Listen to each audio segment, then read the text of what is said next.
Alright, guys, I'm back.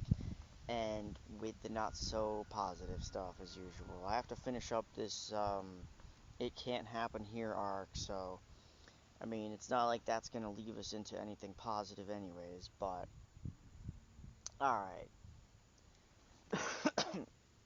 Yes, there is a freaking umbrella above me because when it stopped raining, I just wanted to be out here, and the tree was still wet, so you know, I'm not gonna fucking waste the day waiting for the tree to dry, so might as well put the fucking umbrella on the tree. And it works, as long as the wind doesn't make the shit go slanted, you know? Okay,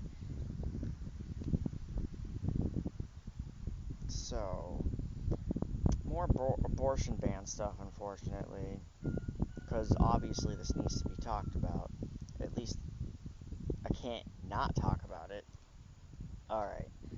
Florida's Ron Desantis signs abortion ban. Incest and rape victims must show proof for exception.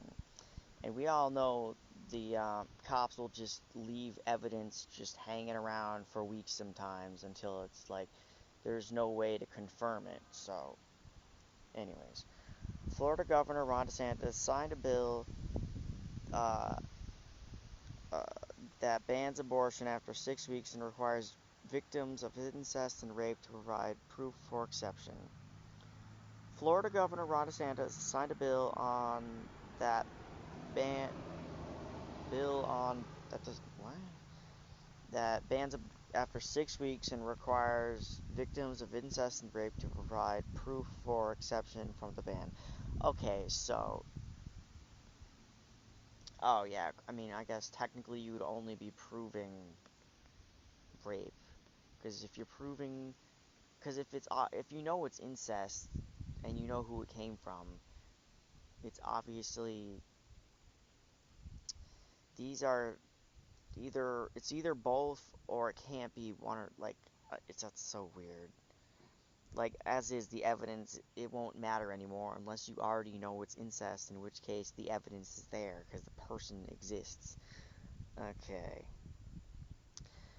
Um, the Republican governor signed the Heartbeat Protection Act into law on Thursday, and this article is from a while ago. Okay. As announced in a press release, the 6 week abortion ban won't go into effect until Florida's Supreme Court overturns its previous laws on abortion, but it will make the state one of the most restrictive in regard to abortion access. Victims of rape, human trafficking, and incest can only terminate their pregnancy if they provide proof their pregnancy was the result of one of the three.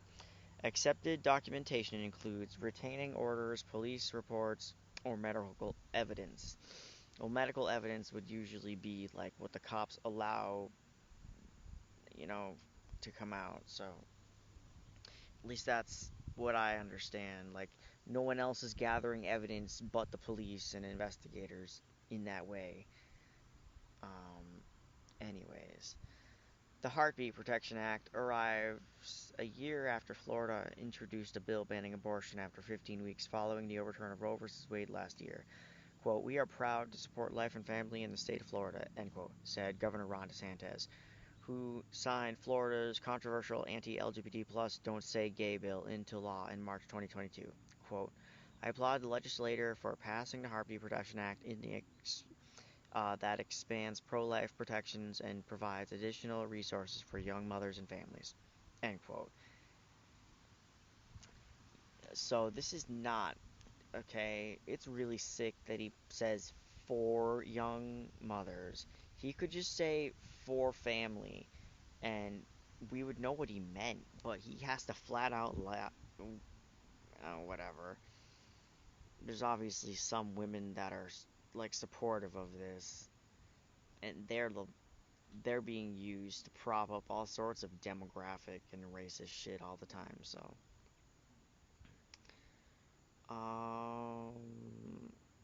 I forgot where I was. Oh, sorry.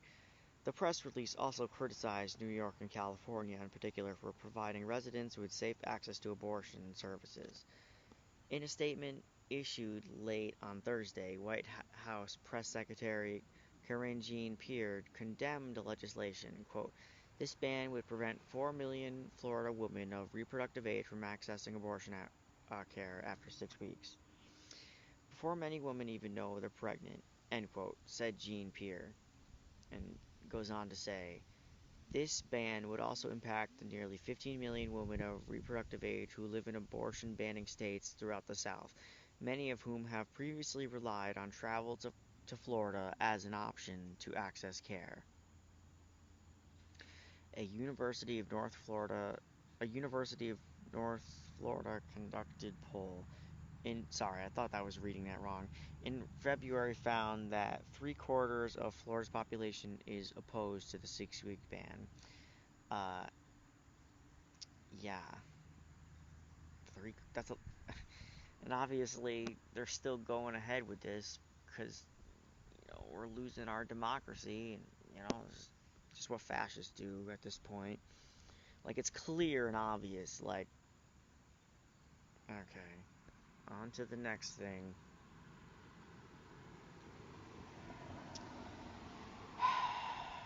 Alright. I don't really remember what this one's about. But we'll find out. Oh, this is where, like, citizens around you can just rat you out and get you in trouble with this type of thing. Alright. Yeah. I remember this being talked about. Again, all of this I should have just probably read a long time ago. Because I imagine, like, some of it isn't relevant, but I feel it is. Okay. Idaho governor signs abortion trafficking bill into law.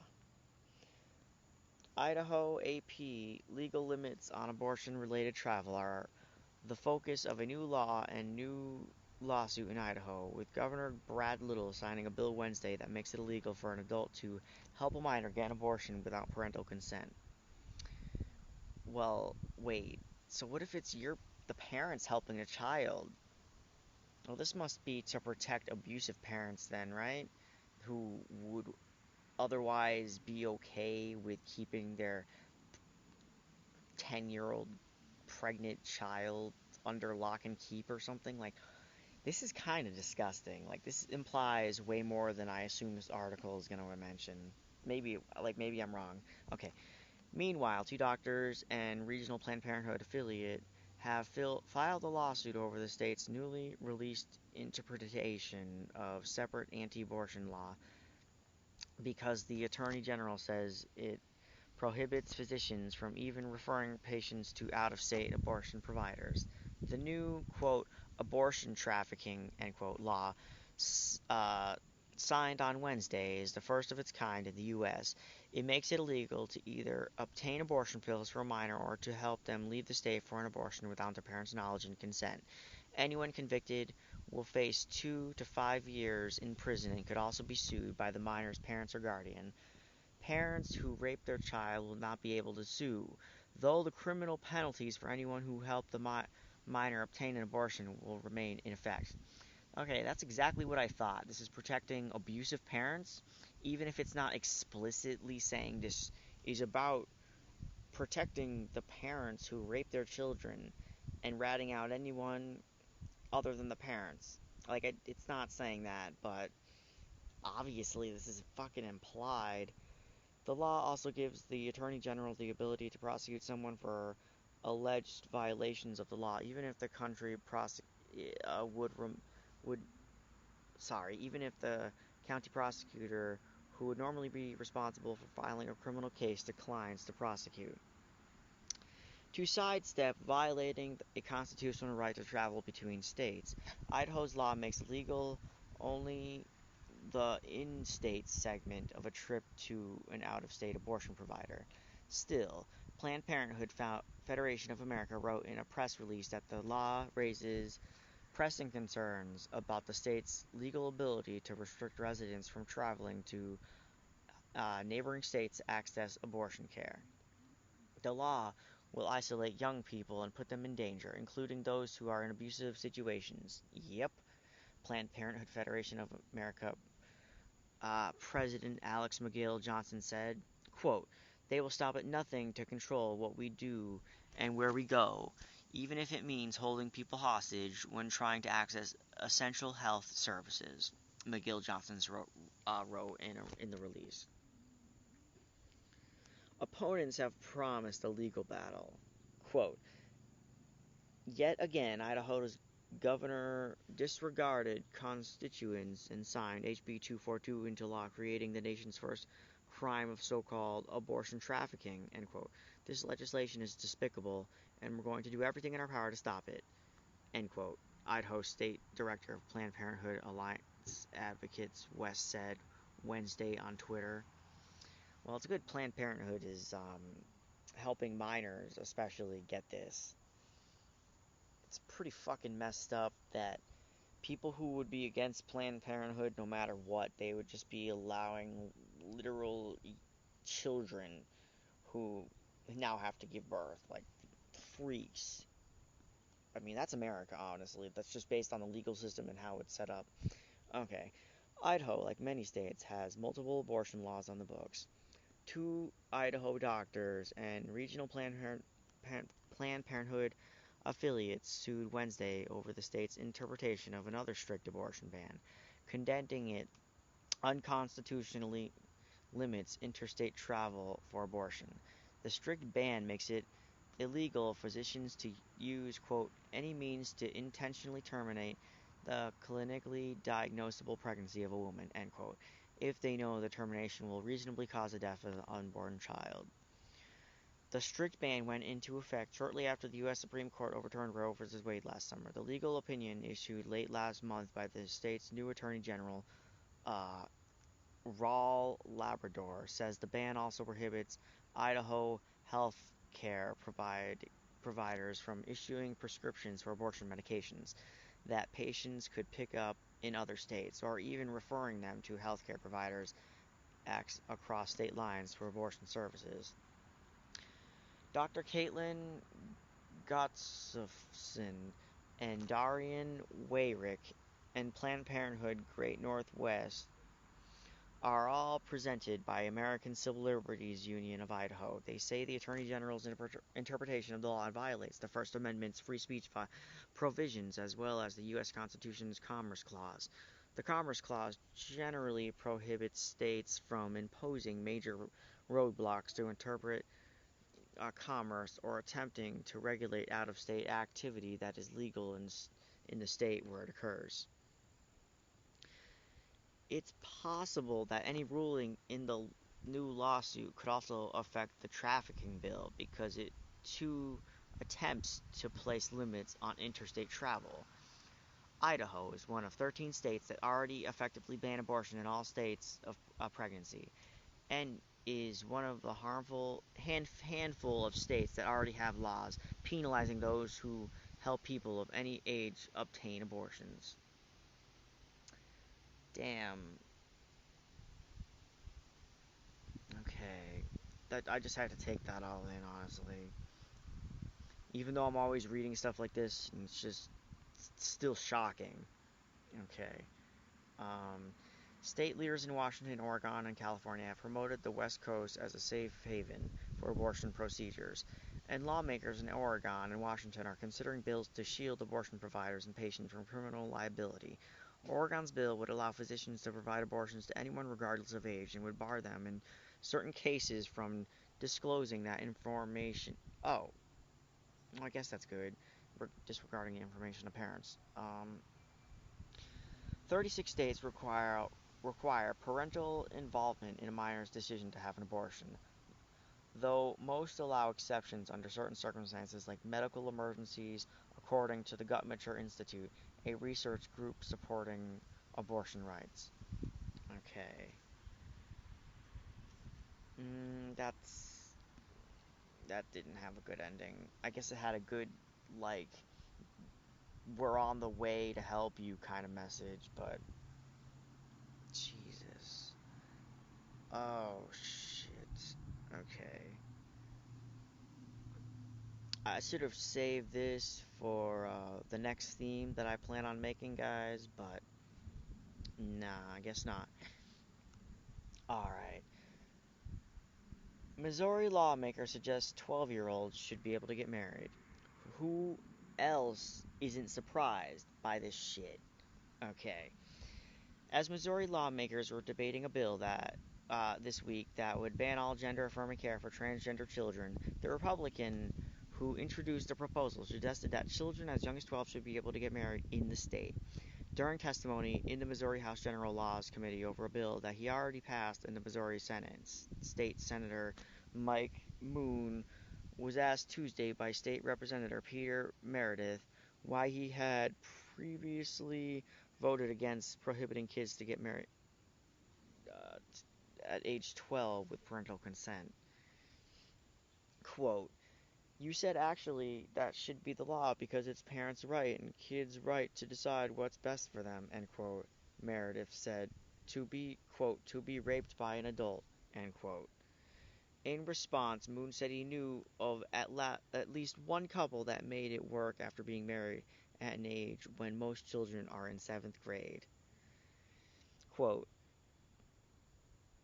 "Do you know any kids who have been married at age 12? I do," end quote, Moon said.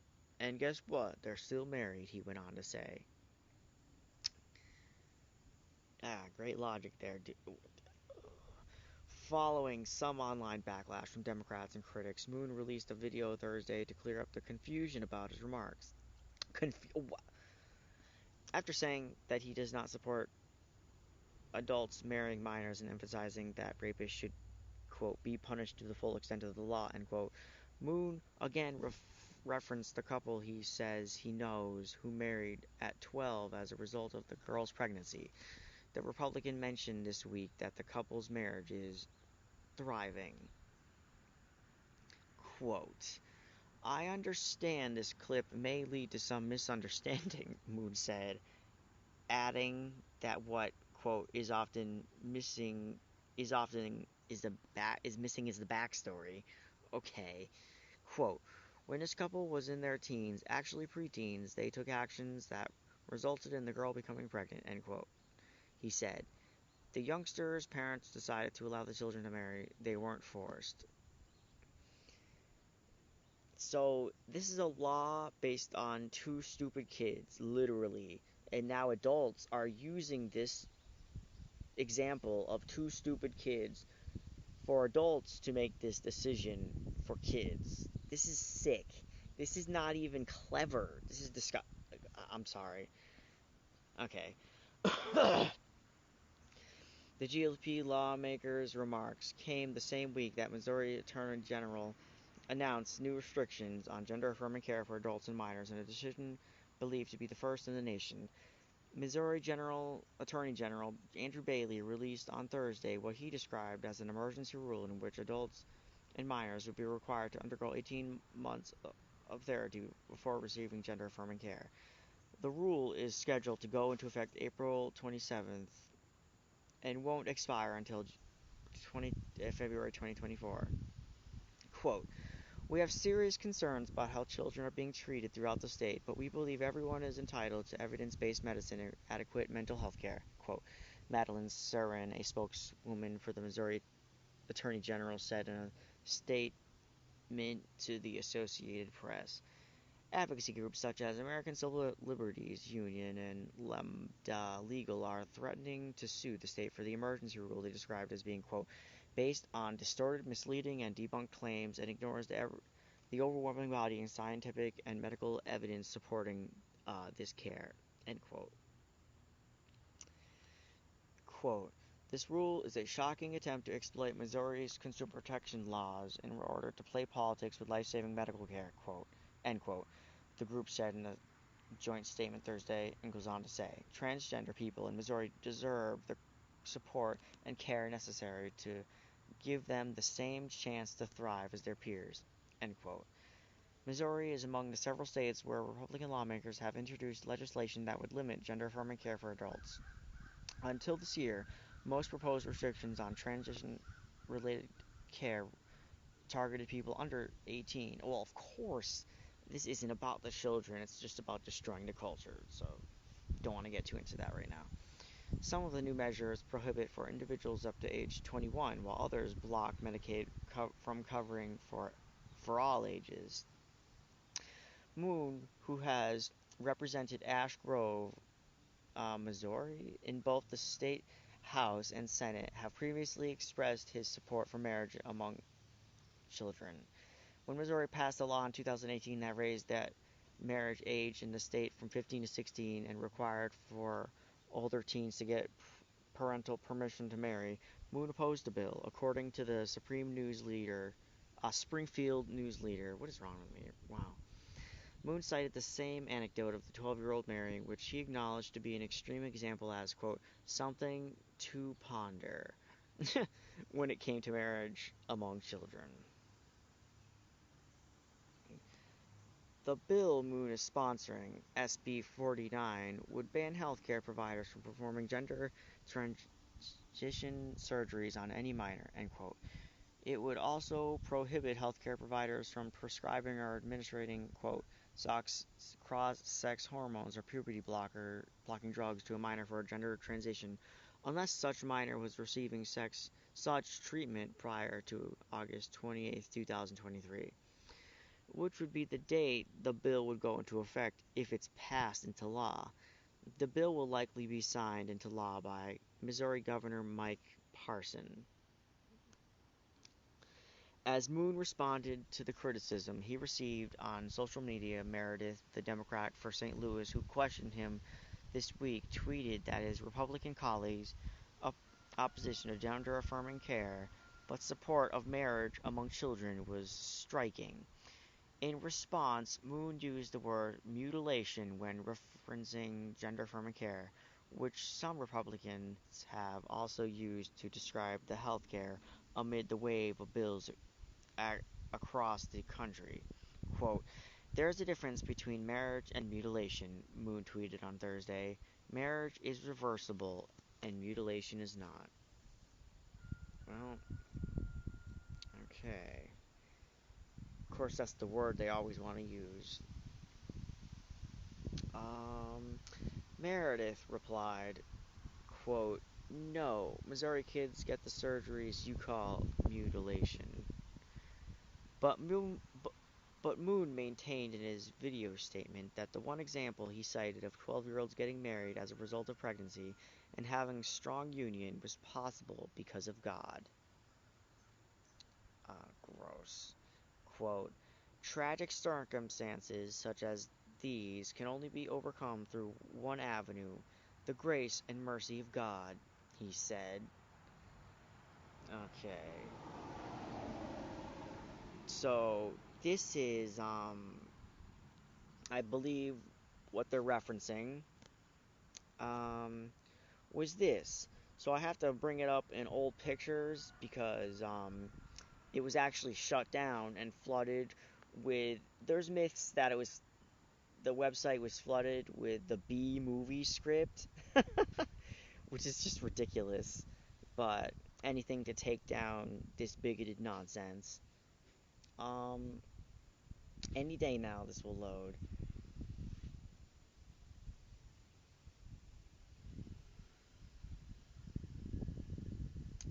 Okay.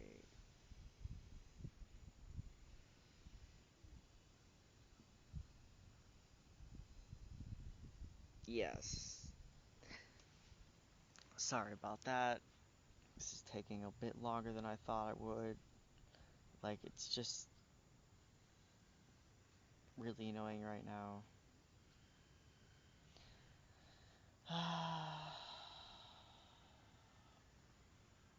This is really weird that it's being this difficult. Alright. So,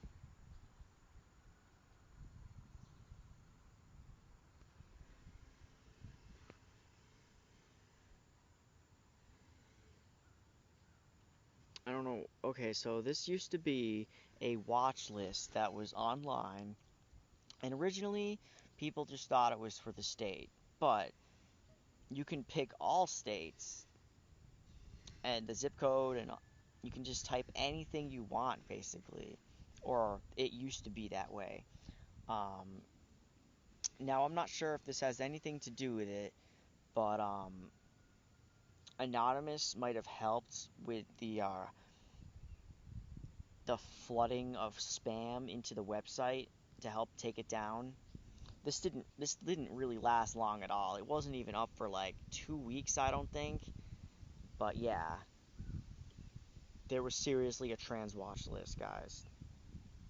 All right.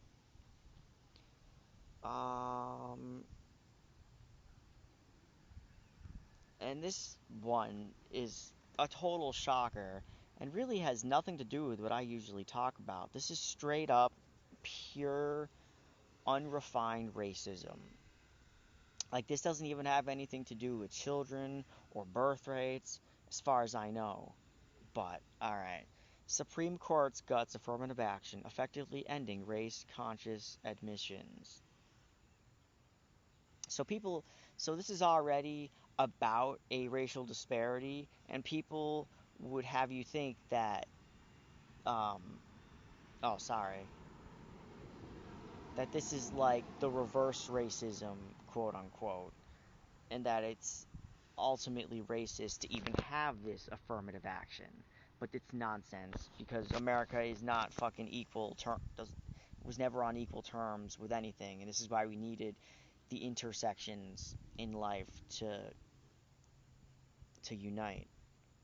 All right, Supreme Court guts affirmative action, effectively ending race-based consciousness. In a historic decision, the Supreme Court on Thursday effectively. Why is it always Thursday? Effectively ending race-conscious admission programs at colleges and universities across the country. In a decision divided along ideological lines, the six-justice conservative supermajority invalidated admission programs at Harvard and University of North Carolina. The decision reverses decades of precedent upheld over the years by narrow Supreme Court majorities that included Republican-appointed justices. It ended the ability of colleges and universities, public and private, to do what most say they still need to do: consider race as one of the many factors in deciding which of the qualified applicants is to be admitted. So it's not just in a void the race to be decided. It's about the withholding people due to prejudices about their race. This isn't about race. This is about the prejudice that existed, and now it's being flipped into, well, it's they're just protecting. Make. They're just trying to put more black people in or something, and that's probably what they think. This is just a scheme to get rid of white people or something. When this is not the case. Anyways, Chief Justice John Roberts, a longtime critic of affirmative action programs, wrote the decision for the court majority, saying that the nation's colleges and universities must use colorblind criteria in admissions. Of course they do. Majority opinion, quote, many universities have for too long concluded wrongly that the touchstone of an individual's identity is not challenges bested, skills built, or lessons learned, but the color of their skin, he wrote. Our constitutional history does not tolerate that choice, end quote. Justice Clarence Thomas took the unusual step of reading from the bench parts of his lengthy concurring opinion. Thursday's decision, he wrote, sees the university's admissions policies for what they are: rubberless race-based preferences. Those policies fly in the face of our colorblind Constitution, end quote. Wow. As he has done before, Thomas, the second black justice appointed to the court, reiterated his long-held view that affirmative action imposes a stigma on minorities. Quote, while I am painfully aware of the social and economic ravages which have befallen my race and all of who suffer discrimination, I hold our enduring hope that this country will live up to its principles that all men are created equal, are equal citizens, and must be treated equally before the law. So, are we just going to remove all rights and just go on the assumption that we know how to act? Like, I would love a world where we didn't need warning labels and, like, preparing for hatred in some way with a certain act. But that's just not how the world works. Like, this is actually insane. This is literally, like, remove warning labels from everything level. Alright. Roberts, for his part, pointed to the court's 2003 decision reaffirming the constitutionality of affirmative action programs, noting that Justice Sandra Day O'Connor, writing for the court of the day, has suggested that there would have to be an end at some future point. That time has now come, Roberts said, opposing view. Quote, "It feels tragic," said Columbia University President Bollinger, who has for 30 years been a leading proponent of affirmative action programs. Quote, "It feels like the country has been on a course of choosing between continuation of the great era of civil rights and another view of we've done this long enough and we need a whole new approach. It's now a second choice." That sentiment echoed Justice Sonia Sotomayor's dissent. Quote, "The court subverts the constitutional guarantee of equal protection by further entrenching racial inequality in education, the very foundation of our democratic government and pluralistic society," end quote, she wrote. Justice Ketanji Brown Jackson, the court's first black female justice, who chimed in saying, quote, "With Let Them Eat Cake obliviousness today, the majority pulls the ripcord and announces color blindness for all by legal flat, but deeming race irrelevant in law does not make it so in life," end quote. It's also in the law, kind of, at least disproportionately, maybe not, maybe not directly nowadays, but this is definitely gonna lead to chaos. Alright. Indeed, the reality is that in those places where affirmative action has been eliminated, there has been a severe drop in minority and particularly African American admissions. New York NYU law professor Melissa Murray was the acting dean at the University of California, Berkeley in 2016 and 2017 when a state referendum barred the use of race in college admission decisions. Quote, "There was an immediate drop-off in the number of African American students that was both a confluence of the change in the admissions policy, but also African American students not wanting to go, quote, to Berkeley under those conditions," end quote. She said, and goes on to say, "People don't want to be spotlighted. There is a kind of comfort in numbers, and it was very difficult for a very long time to recruit under those conditions," end quote. Indeed, the situation got so bad, she says, that she had to go to the president of the state university system to get permission to place clusters of African American students in classes instead of sprinkling them around, end quote, leaving minority students alone to speak their mind when subject of race were discussed. Well, not for long. Jesus. Wow. So first affirmative action, and then the next story I'm going to be reading. Okay. Door is left slightly open. Now every school will be in that situation, or it may seem. The court did not entirely close the door to racial considerations in college admissions. As Roberts put it, quote, "Nothing in this opinion should be construed as prohibiting universities from considering an applicant's discourse of how race affected his or her life," end quote. Nor did the court address the tactic of clustering minority students in classes. What's more, the court specifically left open the possibility that the nation's military academies, because of their, quote, "district interests," may be able to continue with their successful affirmative action programs, which have resulted in a very diverse officer corps. Quote, "That issue is so sensitive That issue is so sensitive because it raises the questions of national security that the court has backed away from following its own logic, end quote, said University of California, Berkeley Professor Jerome Carabel. He notes that a similar logic may apply to police forces seeking to recruit minorities so as to ensure that a virtually all-white force would not be policing a majority black town. For the nation's colleges and universities, however, diversity will no longer be an acceptable rationale for taking race into account.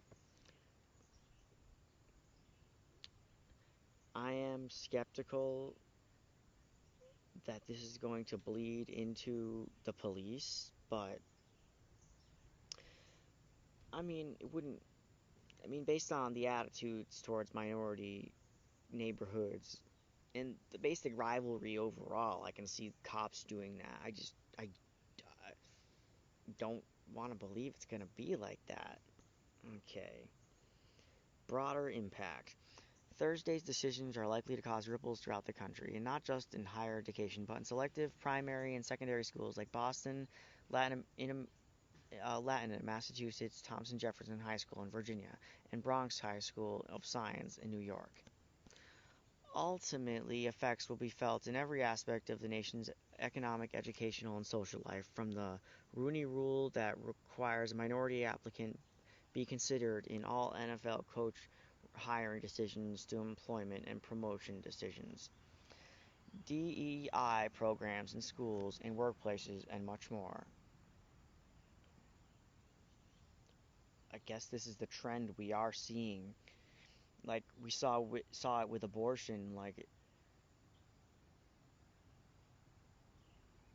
damn, they're literally trying to make it so you can't get it through the mail.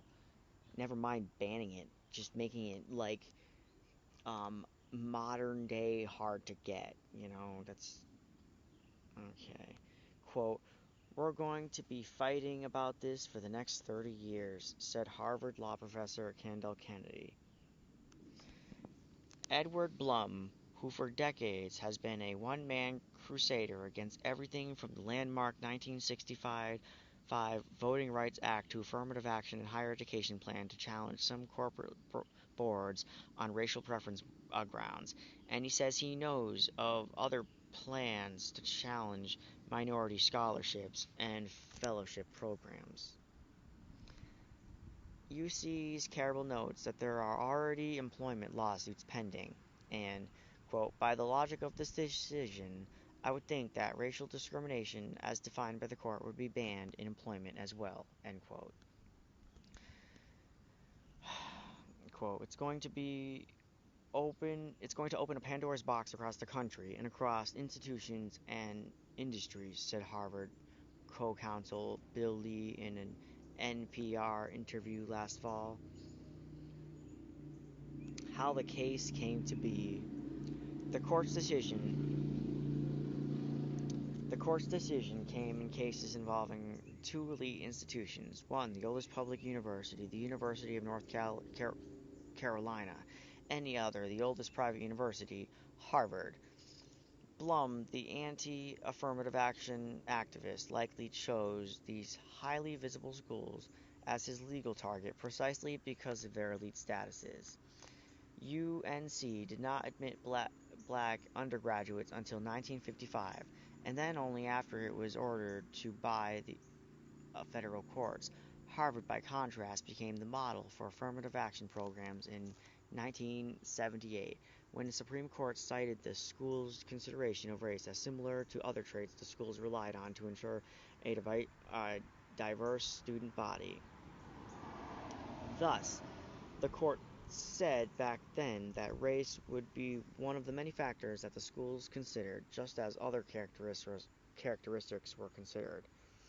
Oh, this might play into, fears of, communism. I didn't think of that. Okay. Geography, or being raised on a farm, or special achievements in everything from science to athletics, or being a so-called legacy student, the son or daughter of someone who attended Harvard. I'd like to think that they're not taking away affirmative action and having this bleach into the rest of society. I would like to think that they're not doing this for purely racial reasons. Like, I'd like to think that there's like some stupid thing that they fear, like communism or like population control or some silly thing nobody would think of, and this will just get cleared up and fixed up, and affirmative action will get back into place because some nutbag, did a weird thing because of a weird ideology. But no, just racism. Okay. Thus the court said back then the race. Okay. That system, reaffirmed twice by the Supreme Court, has remained in place not just at Harvard, but at most of the institutions of higher learning across the United States. Until Thursday, when the court, as it did last year in the abortion case, upended decades of its own precedents.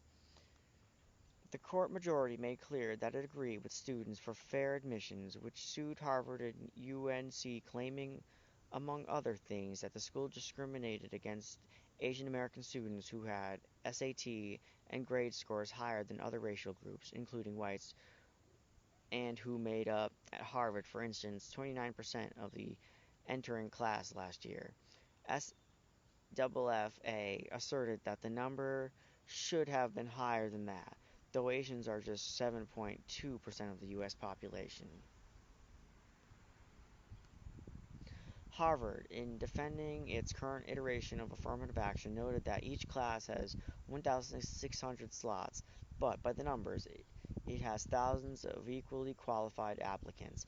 In the class of 2019, for instance, it has 35,000 applicants, 700 of them with perfect math SAT scores, 2,700 with perfect verbal SAT scores, and more than 8,000 with perfect grade point averages.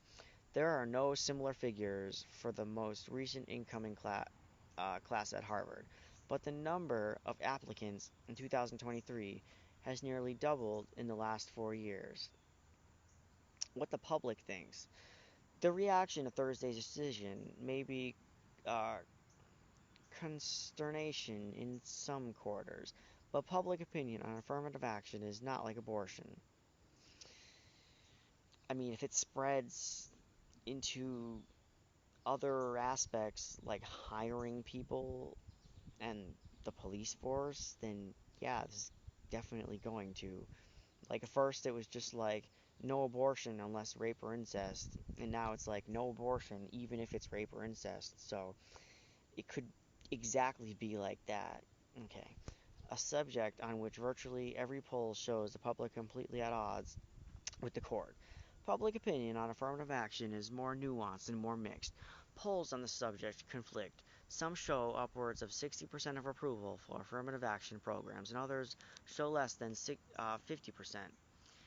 Indeed, in liberal California, for instance, 57% of voters in 2020 cast their ballots against reinstating affirmative actions in the state's public colleges and universities. Generally, polls show that public support for affirmative action has grown in recent years, but voters are conflicted on the subject, with the outcome depending on how the question is asked. A recent, oh, that's true, framing it, even though it's the same question, I guess. A recent Washington Post school poll found that 6 in 10 Americans say race should not be considered in college admissions. And again, this is one poll of a sample size, not the whole community in that area. Okay. But when the question was asked a slightly different way, the numbers showed big majorities endorsing programs to boost racial diversity on campuses. Again, the framing. It's not a what's it called? I don't think this is God damn it. I'm forgetting words here, man. And yet, no alternative to affirmative action has worked as well as some consideration of race.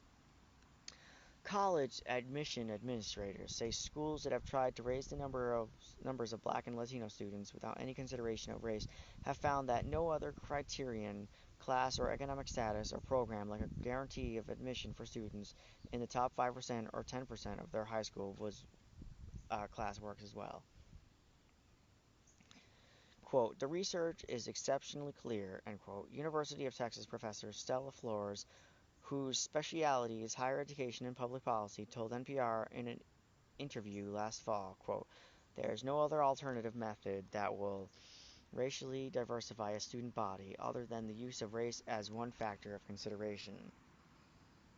It's because it's already being talked about, so people talk about it and it becomes like, oh, you made this about race, when no they didn't.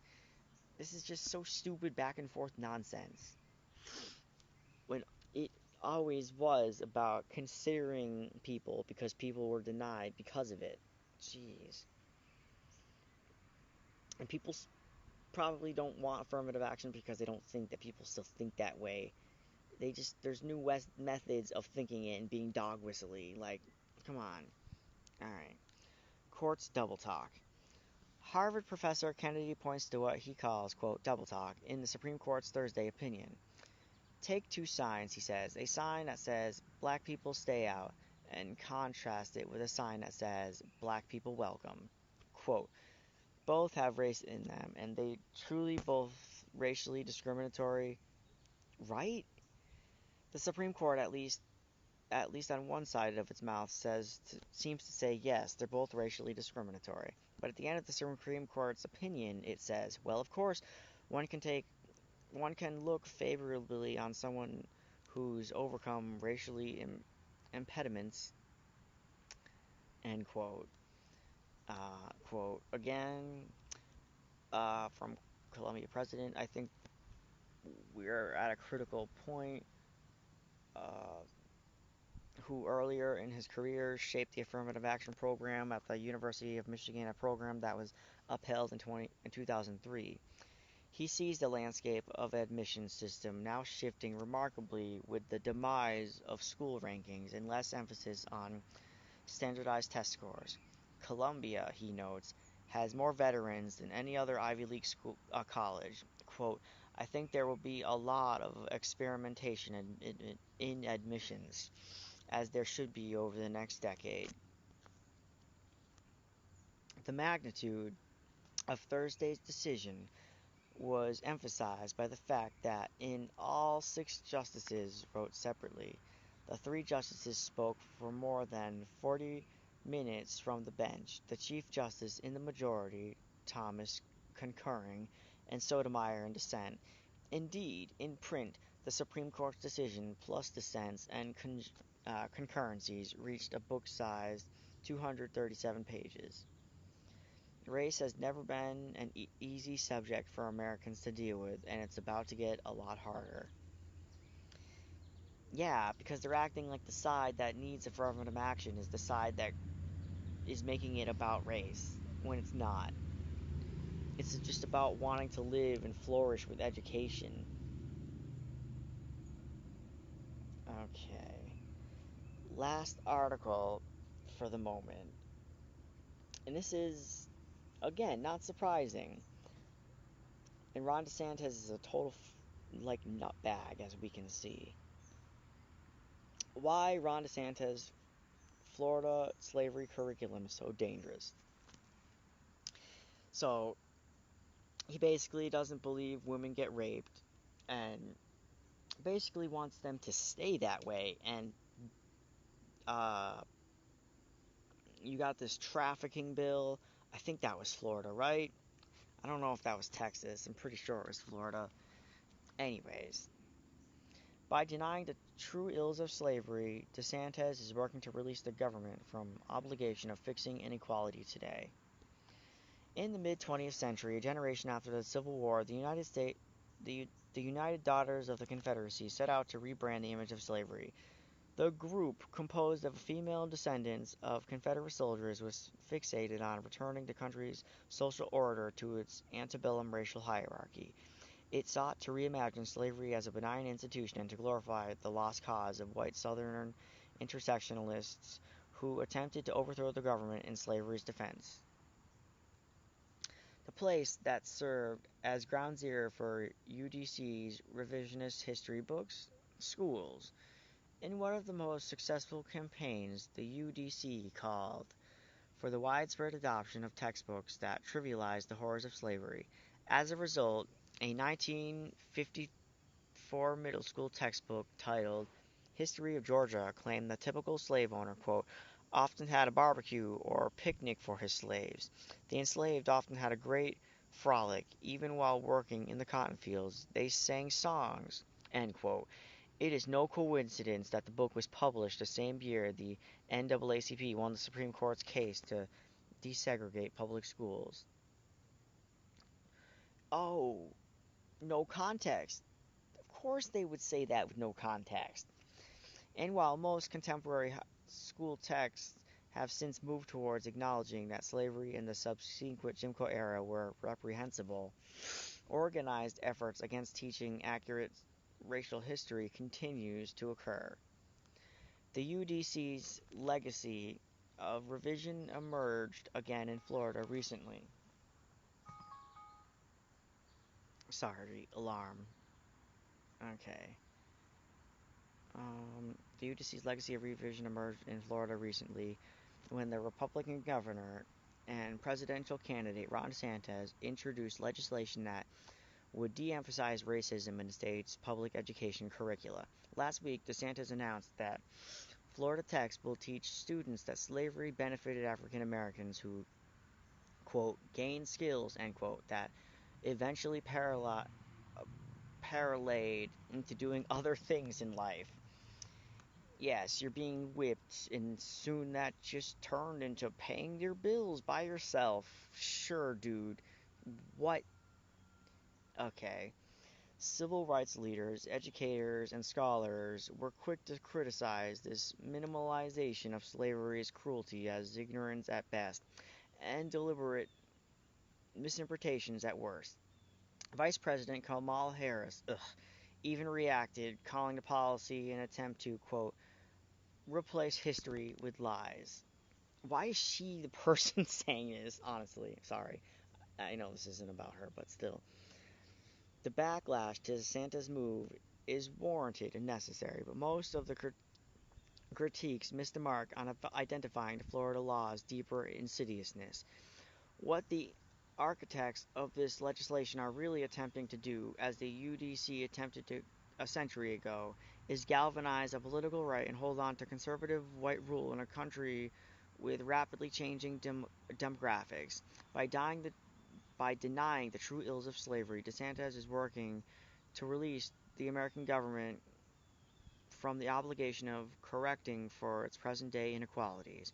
The violence of slavery is not just limited to a series of heinous acts that happened in the past, it also includes a deliberate process of disinformation that enables future generations to maintain the power yielded by that violence. Alright. True. Though DeSantis' career has relied heavily on making power gains by denying violence, the political strategy is not his invention. The practice of violence denial has been a hallmark of the modern world's most oppressive regimes. Take, for example, the British Empire. During the 21st birthday address in 1947, the heir apparent Elizabeth II memorably declared that her life would be lived in, quote, service of our great imperial family to which we all belong, end quote. Her characterization of beholding Britain's unrelenting and exploitive colonial system as, quote, service, end quote, and her assertion of an imperial family that included subjugated African, Asian, and Caribbean people are examples of the same whitewashing tactic employed by DeSantis. Even his efforts to ban controversial texts were cribbed. The British Crown consistently prohibited books that challenged colonial rule in conquered territories. Another world power that has sought to subvert the historical record is Turkey with regard to the government's refusal to acknowledge the Armenian genocide. To aid in all its denial, Turkey spent millions of dollars to control the massacre's narrative and enacted laws that criminalized anyone who accurately used the term genocide in reference to the killing, starvation, and forced removal of an estimated 800,000 to 1.5 million Armenians in the country from 1915 to 1916. Even today, Turkey loyalists dismiss dissenters who speak up about the genocide as having an agenda or being backed by foreign agitators. Sorry. Okay.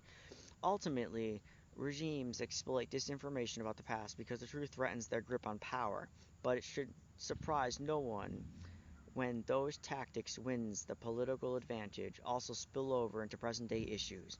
DeSantis' war on reality doesn't stop at slavery. During the pandemic, his administration also banned mandates on masks, quarantines, and vaccines, and suppressed facts. And the ballooning number of COVID cases, even as the death toll for Floridians soared ahead of other states. Okay. Calling out the information that DeSantis and his supporters are distorting in textbooks and other messaging is important. However, it is just as important to not lose sight of the larger threat that violence denial poses for societies. Organized efforts to document and broadcast the truth of our past are the most significant defense we have against disinformation. Alright.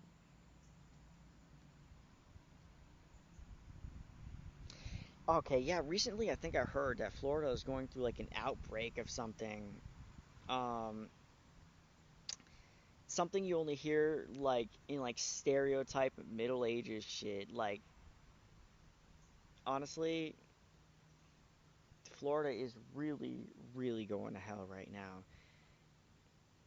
But I mean, the Supreme Court is sort of spreading this hell. Like, it honestly makes sense that he would do all this in the face of the Supreme Court. I don't know what happened first. Ron Desantis doing this.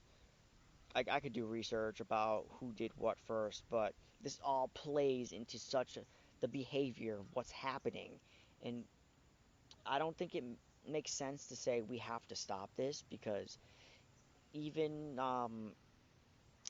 sometimes it doesn't matter what the majority wants. It's the elites just keep it in play.